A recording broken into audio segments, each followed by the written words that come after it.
morning my dear students. How are you all? I hope you all are fine in your home. So dear students, last week हमने Hindi grammar की class में हमारा lesson पढ़ा था वर्ण विचार। वर्ण विचार जो कि होती है भाषा की सबसे छोटी इकाई, है ना। और उसी पाठ के अंतर्गत मैंने आपको पढ़ाया था वर्णमाला, स्वर, व्यंजन, ठीक है। उसके बाद हमने पढ़े थे स्वरों के भेद, कि स्वरों के कितने भेद होते हैं, 3 भेद होते हैं, है ना। इस तरह से हमने स्वरों के भेद पढ़े थे, व्यंजनों को भी बांटा था। तो आज उसी के लेसन के अंतर्गत हम आगे बढ़ेंगे और पढ़ेंगे व्यंजनों का वर्गीकरण, है ना। व्यंजनों का वर्गीकरण मतलब देखो, व्यंजन मैंने आपको ये तो बता दिया था कि स्पर्श व्यंजन होते हैं, ये अंतस्थ व्यंजन होते हैं, ऊष्म व्यंजन होते हैं, है ना। तो आज हम सबसे पहले तो ये पढ़ेंगे कि ये जो व्यंजन होते हैं इनके बोलने का जो उच्चारण, मतलब बोलने का जो स्थान होता है ना, वो क्या होता है, यानी कि उच्चारण स्थान। सबसे पहले आज हम क्या पढ़ेंगे व्यंजन के अंदर, उच्चारण स्थान। ओके बेटा, उच्चारण स्थान यानी कि बोलने की जगह, यानी उन व्यंजनों को कौन सा व्यंजन किस जगह से बोला जाता है, ये हम आज पढ़ेंगे। ओके बेटा, तो देखिए सबसे पहले उच्चारण स्थान। आपको आपकी टेक्स्ट बुक आपके हाथ में हो गया है, तो सबसे पहले तो ये देखिए सारणी आपके सामने है, आप इसे देखिए। आप इसे देखते हुए आगे बढ़ेंगे तो आपको ज़्यादा अच्छे से समझ में आएगा, ठीक है। मैं एक्सप्लेन करती जाऊँगी, आप इसी तरफ देखते भी जाना। ओके, तो सबसे पहला देखो कंठ होता है। क्या होता है, कंठ। ये देखिए कंठ। अब कंठ क्या होता है, कंठ में मान लीजिए गला, समझ में आता है ना, गला, पूरा गला में। देखिए जैसे मैं आपको थोड़ा शो करती हूँ, समझ में आ जाएगा। हमारा कंठ ये होता है ना, कंठ जहाँ से हम बोलते हैं, हमारी राग निकलती है, हम कुछ भी बोलते हैं तो हमारे कंठ से ही शुरुआत होती है। तो ये जो होता है हमारा कंठ होता है ना, गला, इसको मेन गला बोलते हैं। तो कंठ से जो शुरू होती है उसको कंठव्य वर्ण कहते हैं, और वो कौन से होते हैं, क ख ग घ ङ। क ख ग घ ङ, ये होते हैं आपके कंठव्य वर्ण होते हैं इनको, यानी कंठ से इनका उच्चारण होता है, इसलिए वो क्या कहते हैं, कंठव्य, कंठव्य वर्ण। ओके, गट समझ में आया आपको। फिर नेक्स्ट देखो तालव्य, दूसरे होते हैं तालव्य, इसको तालव्य बोलते हैं, ठीक है। अब तालु क्या होता है, मैं बताती हूँ आपको। तालु होता है ना बेटा, वो हमारे जैसे हमारा मुख है, तो हमारे मुख के जो जबड़े हैं दोनों ऊपर नीचे होते हैं, तो ऊपर वाला जो भाग होता है ना उसको बोलते हैं तालु, ठीक है। जैसे अब मैं आपको खोल के तो नहीं बता सकती मुंह, बट आप थोड़ा समझ जाइए कि जैसे हमारे 2 जबड़े होते हैं, तो ऊपर वाला जो पार्ट होता है ना उसको तालु बोलते हैं। तो आप जब भी छ छ न बोलेंगे, छ ज न, तो आप देखना आपकी जीभ जो है यहाँ ऊपर वाले भाग को टच करती है, इसीलिए इसको हमने नाम दिया है तालव्य वर्ण, यानी कि छ ज न। ये 5 वर्ण जो है तालव्य वर्ण, यानी कि इनका उच्चारण तालु से होता है ना, तालु से होता है। नाउ नेक्स्ट मूर्धन्य, मूर्धा। अब इसको मूर्धा भी बोल सकते हैं, इसका मतलब होता है जीभ। अब जीभ तो आप इजीली समझ जाओगे, आपकी टंग है ना, इसमें मैंने यहाँ पर लिख लिया, जैसे गला भी समझ जाओगे, जीभ भी समझ जाओगे।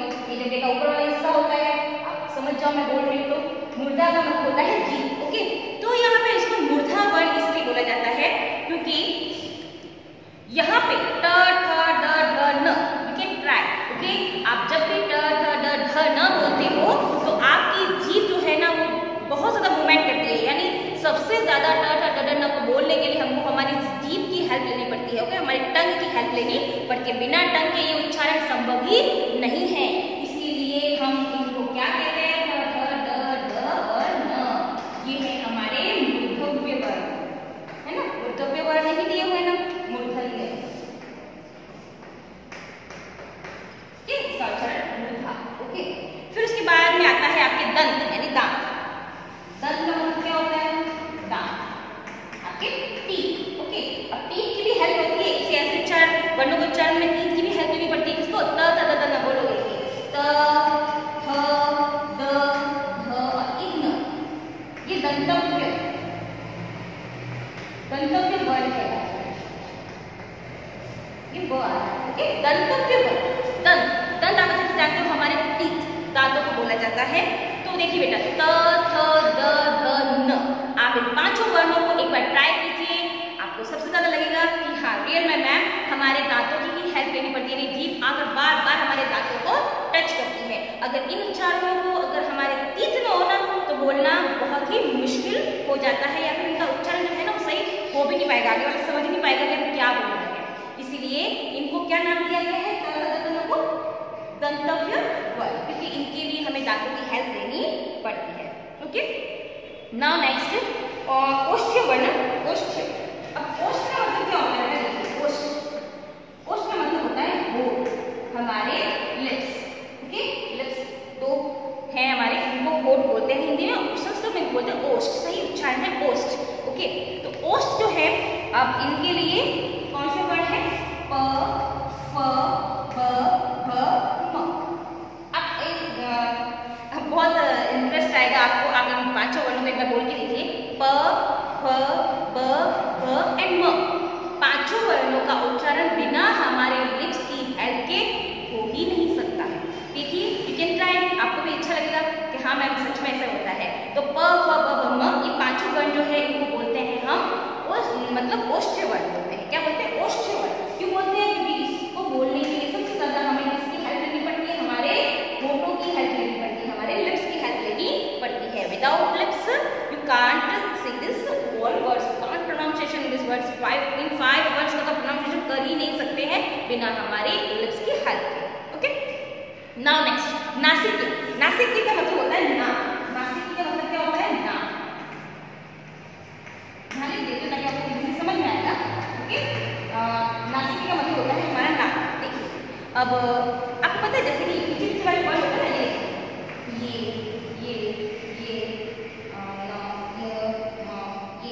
ठीक है, इसके अलावा एक अंग, एक वर्ण यहाँ लिख रहे हो एक्स्ट्रा अंग, ठीक है। तो ये जो वर्ड होते हैं ना बेटा, ये पीछे वाले है ना, इनके उच्चारण के लिए हमें हमारी नाक, जैसे आप इनको बोलोगे ना ऐसा लगता है कि नाक से ध्वनि निकल रही है, न, म, य। देखो आप बोलोगे तो आपको ऐसा लगेगा कि जैसे नाक से हमारी ध्वनि निकल रही है, इसलिए बिना नाक की हेल्प के इनकी उच्चारण नहीं होता है, इसलिए क्या नाम दिया गया है? नासिक्य वर्ण, यानी नाक की हेल्प से हमारे जो है ये वर्ड्स निकले जाते हैं, नासिक्य वर्ण बोले जाते हैं। कौन से? ये वाले पांच। ओके, न, न, म, और एक अंग, इसको अनुस्वार भी कहते हैं। मैंने आपको अच्छे से बताया हिंदी को क्या कहते हैं, इसको अनुस्वार कहते हैं। तो अनुस्वार, तो 1 2 3 4 5 एंड दिस इज अनुस्वार। इन छह का उच्चारण किससे होता है? हमारी नाक की हेल्प से, इसलिए इनको क्या कहते हैं? नासिक्य वर्ण कहते हैं। ओके, आई होप आपको अच्छे से समझ में आ रहा है। और फिर देखिए 3 यहाँ पे कुछ ऐसे वर्ण देखिए, कंठोष्ठ्य, कट तालव्य और दंतोष्ठ्य। ये 3, अब मैम ये 3 क्या है? यहाँ नासिक्य तो हमें समझ में आ गया, अब ये 3 क्या है? तो देखिए ये 3 क्या है मैं बताती हूँ। जैसे कुछ वर्ण ऐसे होते हैं बेटा जिनकी हेल्प कंठ और ओष्ठ, तो दोनों का नाम है, मिक्स है, ये कंठ और ओष्ठ संधि है, कंठ प्लस ओष्ठ इक्वल टू कंठोष्ठ, यानी कि किसी हेल्प है कंठ की और ओष्ठ की। यानी ऐसे कौन से वर्ण है जो कंठ और ओष्ठ दोनों से मिलकर बनते हैं? तो कौन से मिलकर बनते हैं? देखो ओ और आउ, ओ और आउ, ये है आपके कंठोष्ठ वर्ण, यानी कि कंठ और ओष्ठ दोनों की हेल्प से बोले जाते हैं। देन कंठ तालव्य, अब देखिए कंठ भी है और तालव्य भी। अब इन दोनों की हेल्प से कौन सा शब्द बोला जाता है? दोनों की हेल्प लगेगी, अलग अलग दोनों की हेल्प, कंठ तालव्य बोलते हैं इसको। तो इनके उच्चारण से ए और आई, ए और आई। ओके, ये है आपके कंठ और तालव्य, इनको बोलेंगे हम कंठ तालव्य, कंठ तालव्य। समझ में आ गया? उसके बाद आपके दंतोष्ठ्य, अब दांत और होठ दोनों, ये इन दोनों की हेल्प से कौन से बोले जाएंगे? इनको दंतोष्ठ्य बोलते हैं, यानी कि दांत और होठ दोनों मिक्स, दोनों की हेल्प से कौन सा बोले जाएगा? तो वो होगा आपके अभी व। कौन सा उच्चारण होगा बेटा? व। आई होप आपको समझ में आ रहा है, व होगा। ओके, तो ये आपके उच्चारण स्टार तो कंप्लीट हो गए हैं, ठीक है। इसके बाद हम पढ़ेंगे अभी श्वास प्राण के आधार पर। देखिए श्वास प्राण के आधार पर क्या होता है, आई होप आपको समझ में आ गया हो, मैं इसको रफ कर रही हूँ। ओके, 2 मिनट्स आप एक बार देख लीजिए, है ना। उच्चारण स्थान कंठ यानी गला, इसका उच्चारण क, ख, ग, घ,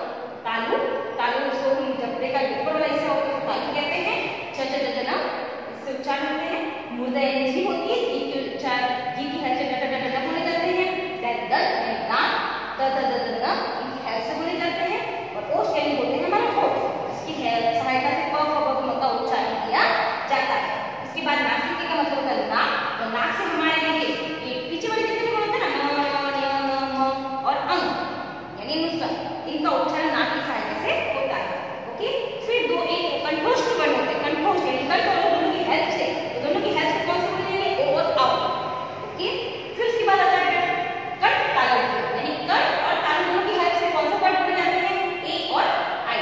ओके, उसके बाद एक होता है दंतोष्ठ, दंतोष्ठ यानी दांत और ओष्ठ दोनों की हेल्प करेंगे, तो उसमें से एक वर्ण का उच्चारण होता है, वो है हमारा व। समझ में आ गया? तो मैं इसको रफ करती हूँ, फिर हम आगे बढ़ते हैं।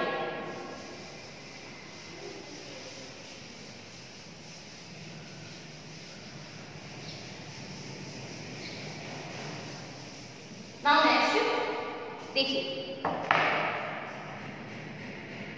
अब देखिए अब हमारे व्यंजनों को दो श्वास के आधार पर बांटा जाता है। श्वास यानी कि जब श्वास लेते हैं, छोड़ते हैं, लेते हैं, छोड़ते हैं, तो हर एक वर्ड को बोलने के लिए बेटा हमें हमारी सांस को बाहर निकालना पड़ता है, अंदर लेना पड़ता है, या अच्छे से जानते हो कि श्वसन क्रिया कंटिन्यू चलती रहती है। तो इस श्वसन क्रिया के आधार पर हमारे वर्णों को दो भागों में बांटा गया है। कितने भागों में बांटा गया है? दो भागों में, अल्प प्राण और महाप्राण, दो भाग। ठीक है, श्वास क्या है? श्वास के आधार, फर्स्ट अल्प प्राण, देन महाप्राण। ये है आपके दो, अल्प प्राण और महाप्राण। ठीक है, अब देखिए अल्प प्राण जो है ना, जिन व्यंजनों के, देखिए बुक में देखिए मैं एक बार डेफिनेशन पढ़ रही हूँ, उसके बाद आपको एक्सप्लेन करूंगी। ठीक है, जिन व्यंजनों के उच्चारण में फेफड़ों से आने वाली वायु की मात्रा कम लगती है, उन्हें हम अल्प प्राण व्यंजन कहते हैं। सीधी सीधी भाषा में देखिए, मैं आपको अच्छे से सरल भाषा में बताती हूँ कि जैसे जिन वर्णों को बोलने के लिए हमारे मुख की कम वायु बाहर निकलती है। ओके, देखिए आप कोई भी उच्चारण करोगे तो मुख की जो वायु होती है, यानी अंदर से उनको जो हमारी ऑक्सीजन जो होती है, श्वसन क्रिया जो है वो निकलती है। तो ऐसे जो वर्ण होते हैं जिनके लिए मुख की हवा कम बाहर निकलती है, उनको कहते हैं अल्प प्राण। ओके, मैं हमारी ओन लैंग्वेज में यहाँ लिख रही हूँ, बड़ी भारत लैंग्वेज में नहीं लिख रही, ताकि आपको समझ में आ जाए। ठीक है, जिसमें हमारी मुख से, हमारे मुख से वायु कम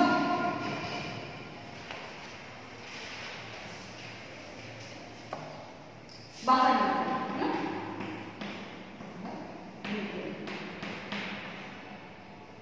ओके, समझ में आ रहा है आपको? ऐसे व्यंजन जिनके बोलने पर हमारे मुख से हवा कम बाहर निकलती है, यानी कम हवा निकलती है, ओके, उसको कहते हैं हम अल्प प्राण। जैसे कि देखिए इसमें क्या आता है बताती मैं, प्रत्येक वर्ण का पहला, तीसरा और पांचवा व्यंजन। अब बताती पहले मतलब, जैसे देखिए ये आपको एग्जांपल बता के देखिए, ये है आपका क ख ग घ, ये पांच व्यंजन। अब इसमें क्या बोले, अल्प प्राण कौन कौन से है? तो पहला, एक तीसरा और एक पांचवा।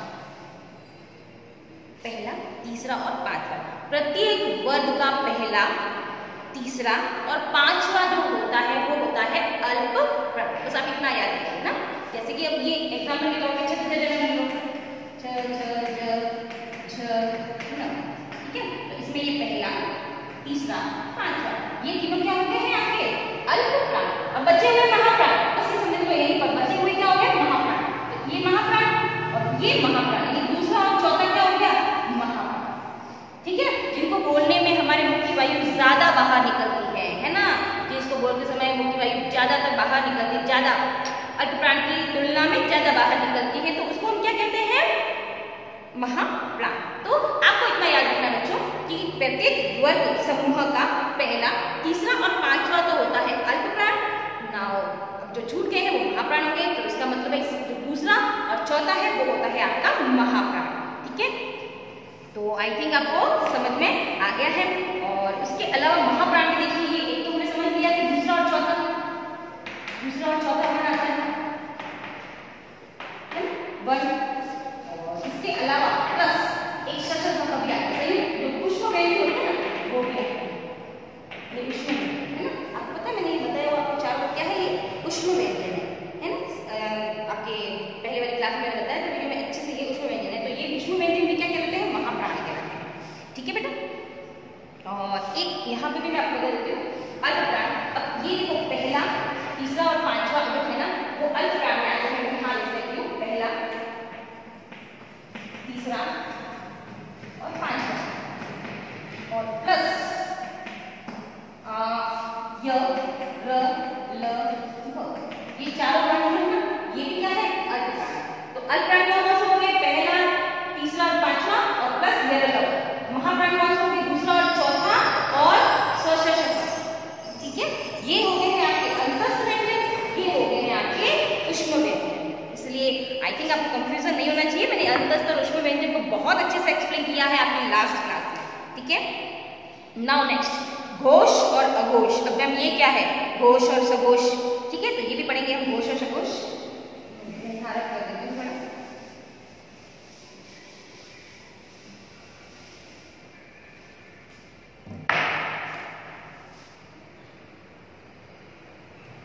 देखिए, जिन ध्वनियों में दो होते हैं स्वतंत्र स्वर तंत्रियों।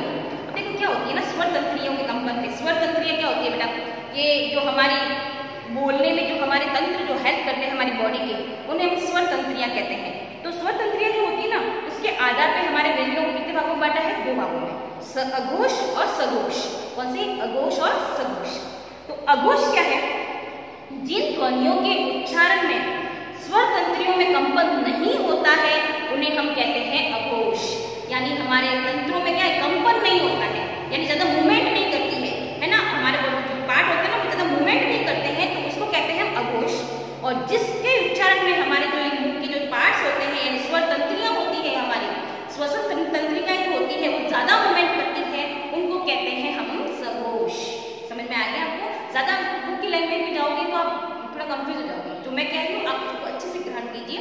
देखिए, जिन सब वर्णों के उच्चारण में, जिन व्यंजनों के उच्चारण में बेटा हमारे मुंह के जो पार्ट्स होते हैं वो ज्यादा मूवमेंट नहीं करते हैं, ज्यादा हिलते डुलते नहीं हैं, उनको हम कहते हैं अघोष। और जिसके बोलने पे हमारी जो मुंह के जो पार्ट्स होते हैं, यानी हमारी स्वर तंत्रियां होती हैं वो ज्यादा मूवमेंट करती है, ज्यादा कंपन करती है, तो उनको हम कहते हैं सघोष। ओके, फॉर एग्जाम्पल देखिए, जैसे देखिए क, ख, छ, ट, ट। देखो ये मैं यहाँ पे दो एग्जाम्पल पहले लिखती हूँ, क, ख, ग, घ, न, और यहाँ पे छ, ज, झ। पहले तो ये रखिए, आगे मैं इसलिए समझा देती हूँ आपको अघोष और सघोष। तो देखिए क, ख, छ, उसके बाद देखिए इसमें और क्या है, ये छ है ना, और एक आपके हैं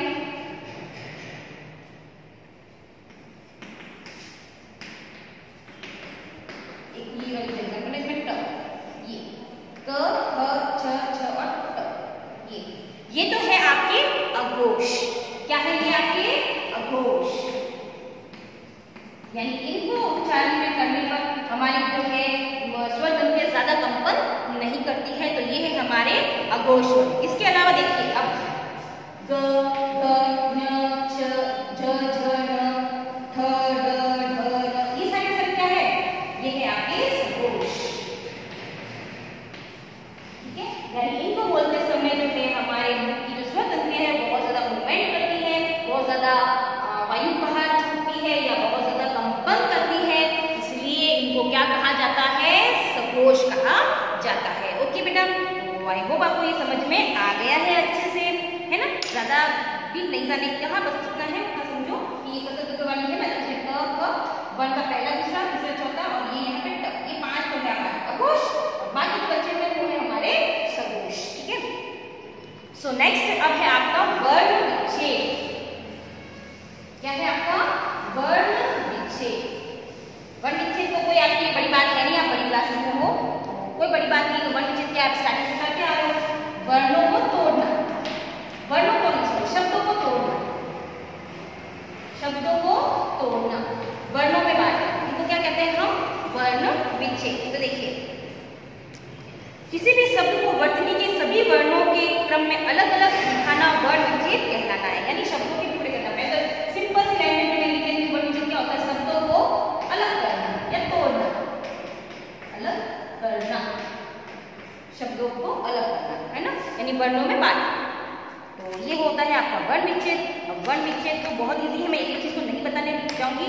वर्ण विच्छेद बहुत इजी है। एक तो एग्जाम्पल आपको बता देती हूँ। आप बड़े हैं, आप अच्छे समझते भी हैं, स्टार्टिंग से करते हुए भी आ रहे हैं। जैसे देखिए, मैं यहाँ दो तीन अच्छे से वर्ड ले लेती हूँ।